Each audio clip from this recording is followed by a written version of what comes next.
This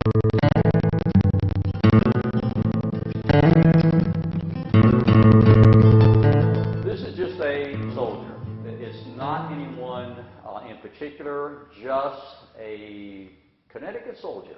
This soldier hasn't been this way for long. 3 days ago, it was a ball of clay. Okay. Gary Casteel brings it to life, using simple tools and a lot of imagination. Right out of the head. It's rather an amazing process. You see it, you make it. Casteel is a professional sculptor. Now you can see how the arm is starting to take shape, and it just add a little, take off a little, scrape a little. Doesn't look right, do it different. He lives and works in Lexington, but his art is displayed around the country. Put that strap in here. This piece is a model of an 8-foot sculpture designed for a town in Connecticut. He's probably made his shot, and now he's gesturing them on forward. So, and holding his musket, getting ready to reload, and then move from there.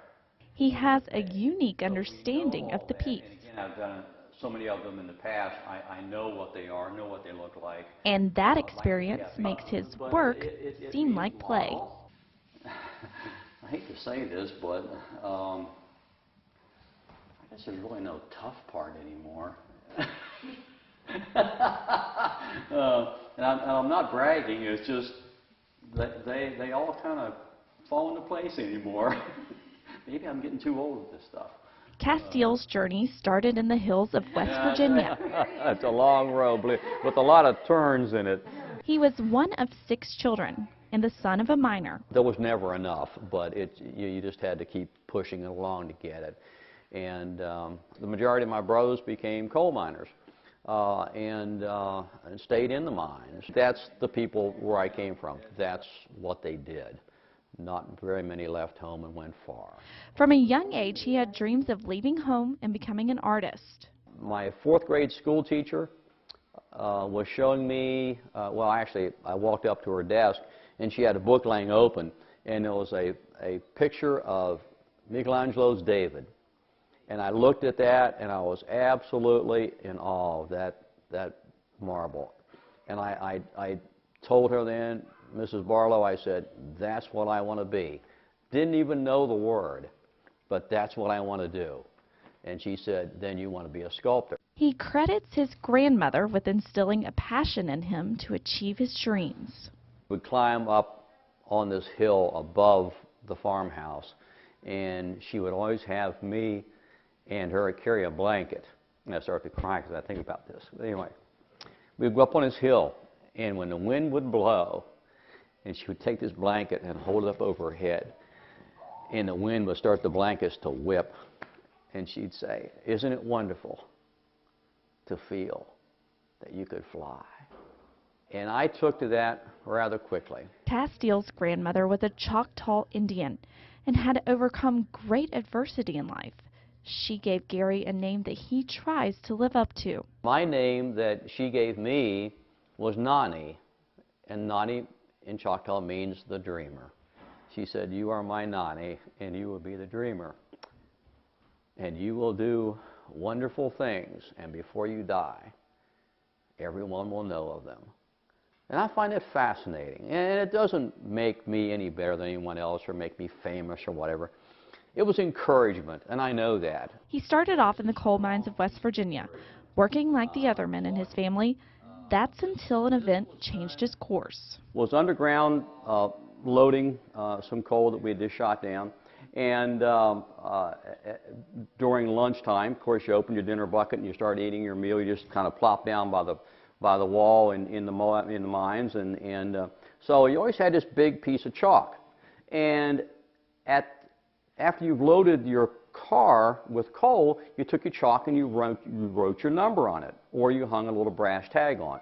I didn't have tags, and so we just wrote a number on it, and that number was assigned to you in the morning. So I took that piece of chalk, and I was drawing pictures on the wall. And the owner of the mines came through one day, and he goes, "Who's doing the drawings on the wall?"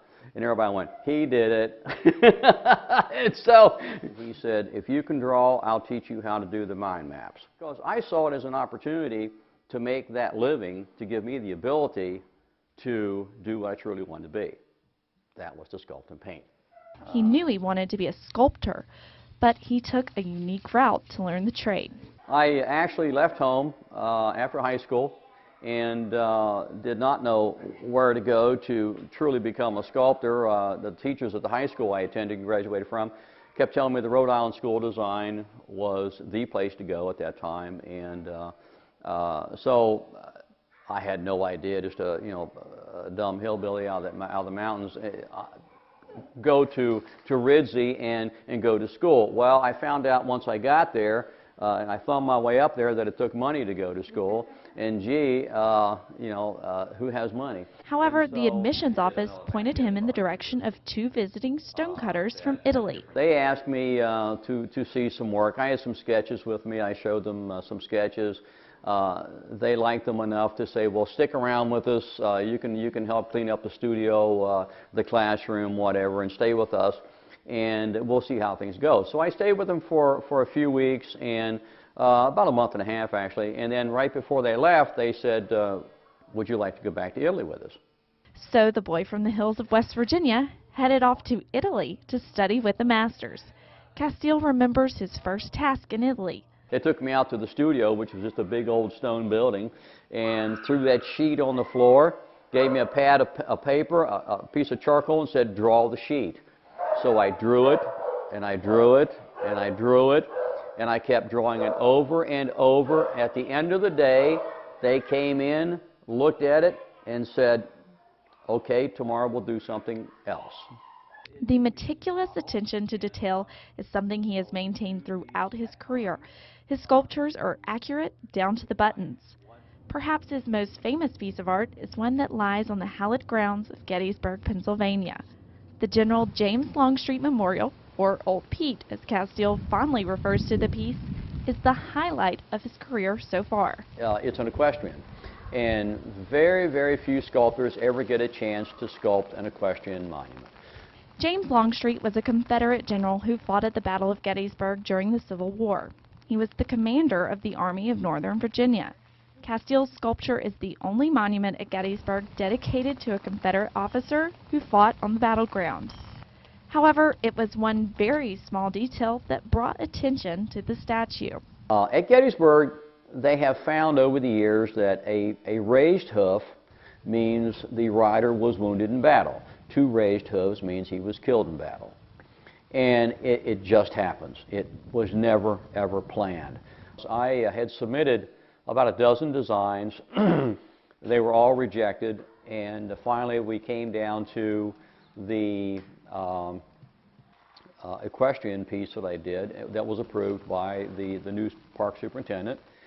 And I showed it with a raised hoof, and there was never any thought about it. Well, the park guides got a hold of it, and they immediately said, oh, we got a problem. James Longstreet wasn't wounded here, and this is going to really cause a fuss. Well, my question was, what's the fuss? And then they go through the routine of, well, raised hoof, two raised hooves, all that sort of thing. And I said, look, I'm giving you an additional story here. Here's a man who is riding on a horse that has a raised hoof, and guess what? He made it home with no wounds at all. Well, it took a few meetings to convince the guides that they would actually accept that. And even today, I have had reports from people who visit Gettysburg, take the bus tour, that the guides are still not pleased with that one, because they just don't like the fact that we broke that rule. But old Gare has a habit of breaking rules. Rules or no rules, Casteel has a unique way of doing things. You want to know what life is like with Gary Casteel. It's fast-paced, adventure, and exciting all the time. You know what you want, go get it. Go get it. And when people ask me, well, how did you meet your husband? On the front page of the newspaper. Yeah, that's where you find the best man. Leslie Casteel saw an article about Gary and his work on the Longstreet Monument. She was a local history teacher who was fascinated with the work he was doing at Gettysburg.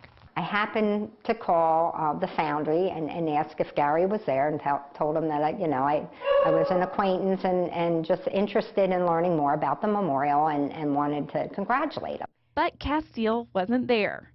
But anyway, about 3 days later, he called me and said, hey, I said, I don't know if you remember me, but he goes, yeah, I do remember you. So he invited me to see the monument, to see the Longstreet, which was absolutely phenomenal, dream come true, being able to see this. And that was beginning of October, and within a month he was proposing to me in front of my family on my mother's birthday. The Casteels were quick to find love, but it takes a little longer to make a statue.